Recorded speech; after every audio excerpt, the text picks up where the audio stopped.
حضرت امام زرقانی نے یہاں ایک بڑا خوبصورت واقعہ لکھا ہے کہ ایک دن حضور سیر کرتے کرتے مدنی زندگی میں باہر تشریف لے گئے. وہاں ایک قافلے نے پڑاؤ کیا ہوا تھا اور ان کے اونٹ چل رہے تھے. ایک سرخ رنگ کا اونٹ حضور کو پسند آ گیا.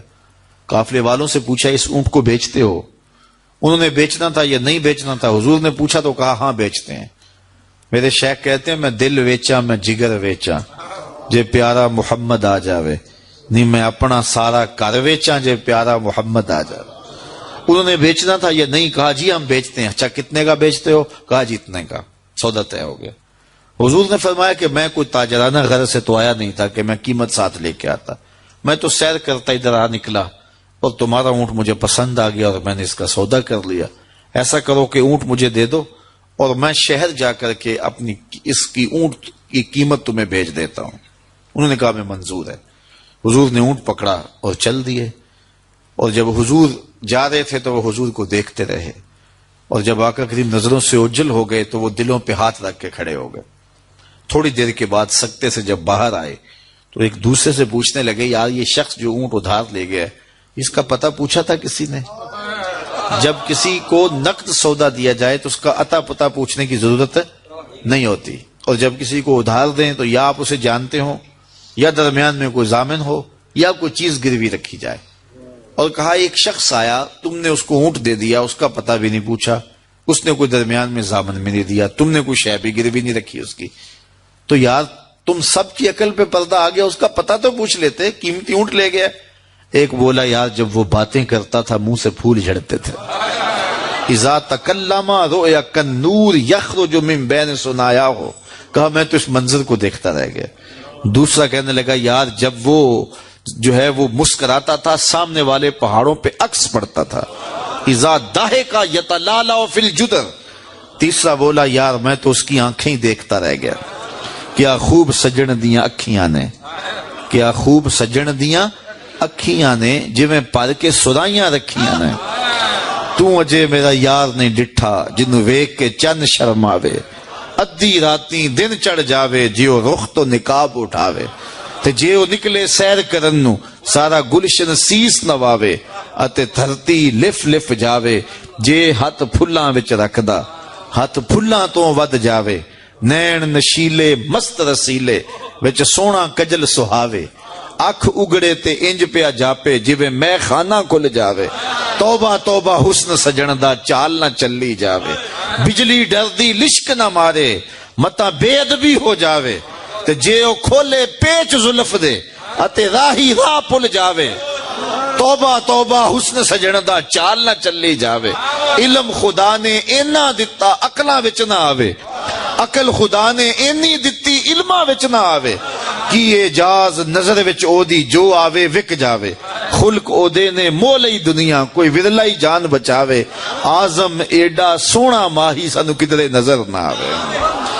انہوں نے کہا جو بھی ہوا تم اس کے حسن میں کھو گئے اور وہ قیمتی اونٹ اپنے حسن کا جادو جگا کے تم سے ہتھیا کے لے گیا.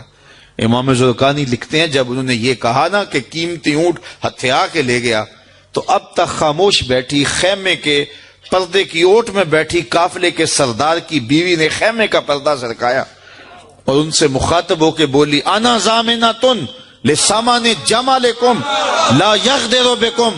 خبردار اس کے خلاف کوئی بات کی تو اگر وہ قیمت نہ دینے آیا تو مجھ سے لے لینا, میں اس کی ضامنہ ہوں. انہوں نے کہا اچھا تو اسے جانتی ہے؟ کہا واللہ میں بھی نہیں جانتی. تو کہا پھر ضمانت کیسے دے رہی ہے؟ کہا جب تم سودا کر رہے تھے خیمے کی اوٹ سے میں نے اس کا چہرہ دیکھا تھا اور جس کا چہرہ اتنا سونا ہو وہ جھوٹ بول ہی نہیں سکتا ہے.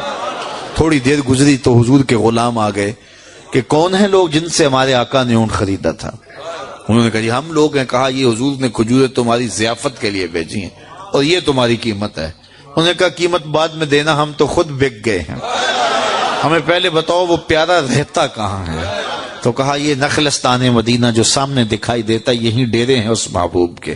تو امام زرقانی لکھتے ہیں سارا قبیلہ, اس قبیلے کا نام تھا وفد تارک, وہ سارے کا سارا وفد تارک اٹھا اور مدینہ المنورہ پہنچا اور حضور کے قدموں میں جا کے بیٹھ گیا. تیری تک کے ادامہ میں مرید ہو گئے.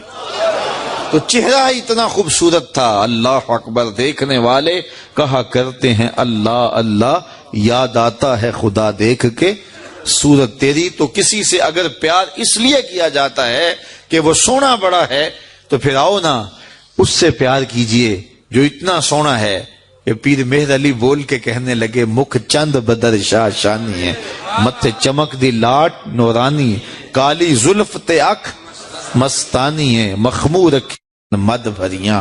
اعلی حضرت بریلی سے بول رہے ہیں، ذرا لہجہ دیکھیے کتنا خوبصورت ہے۔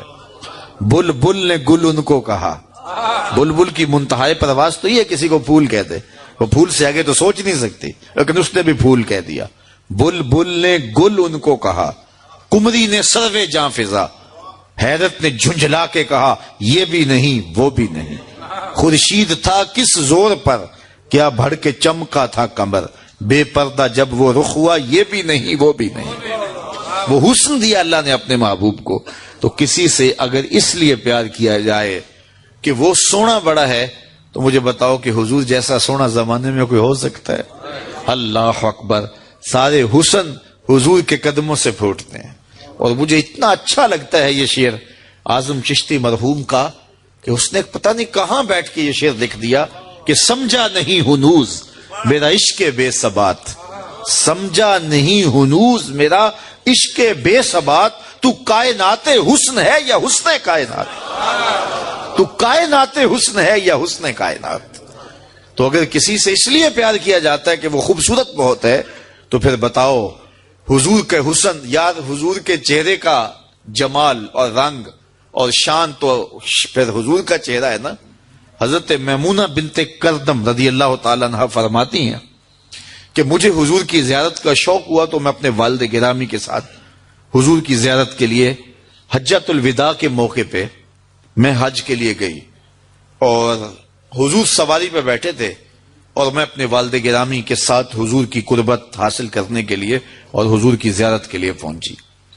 حضور کے چمکتے چہرے پر نظر جم نہ سکتی تھی اور میرے میں ہمت نہ ہوئی کہ میں حضور کے چہرے کو دیکھ سکوں۔ تو حضور سواری پہ بیٹھے تھے تو میں حضور کے پاؤں کو دیکھنے لگی۔ سبحان اللہ۔ فرماتی ہیں کہ حضور کے انگوٹھے کے ساتھ والی جو انگلی تھی اس کا قد باقی انگلیوں کی مناسبت سے لمبا تھا۔ فرماتی ہیں ما نسیتو فی ما نسیتو طولا اصباحو، کہتی ہیں کہ آج تک اتنا عرصہ گزر گیا ہے، حضور کی مبارک انگوٹھے کے ساتھ والی انگلی کا حسن ہی میری نگاہوں سے زائل نہیں ہوتا۔ یار جس کی انگلی اور جس کے پاؤں کا حسن اتنا ہے، اس کے چہرے کی جمال کی کیفیت کیا ہوگی؟ وہ کسی شاعر نے کہا تھا نا کہ قدموں پہ جبیں کو رہنے دو، چہرے کا تصور مشکل ہے۔ قدموں پہ جبیں کو رہنے دو، چہرے کا تصور مشکل ہے، جب چاند سے روشن ایڑی ہے رخسار کا عالم کیا ہوگا؟ جب چاند سے روشن ایڑی ہے رخسار کا عالم کیا ہوگا؟ تو حضور علیہ الصلوۃ والسلام کے حسن اور حضور کے جمال کی وجہ سے اگر پیار کیا جائے تو پھر مجھے بتاؤ کہ حضور علیہ الصلوۃ والسلام سے بڑھ کر کائنات میں حسین کون ہو سکتا ہے، خوبصورت کون ہو سکتا ہے؟ تو اس لیے ہماری محبتیں اور ہماری عقیدتیں حضور کی بارگاہ میں دست بستہ حاضر ہوں۔ اب کسی سے اگر پیار کر لیا جائے تو اس پیار کے تقاضے کیا ہیں؟ بندہ جس سے پیار کرتا ہے اس کا کثرت سے ذکر کرتا ہے، اور یہ محفل میلاد اس عقیدت کا روپ ہے، محبت کے اس تقاضے کی تکمیل ہے۔ بندہ جس سے پیار کرتا ہے اس کا کثرت کے ساتھ ذکر کرتا ہے، اس کا جی چاہتا ہے کہ اس کا تذکرہ چھڑا رہے، اس کی باتیں ہوتی رہیں۔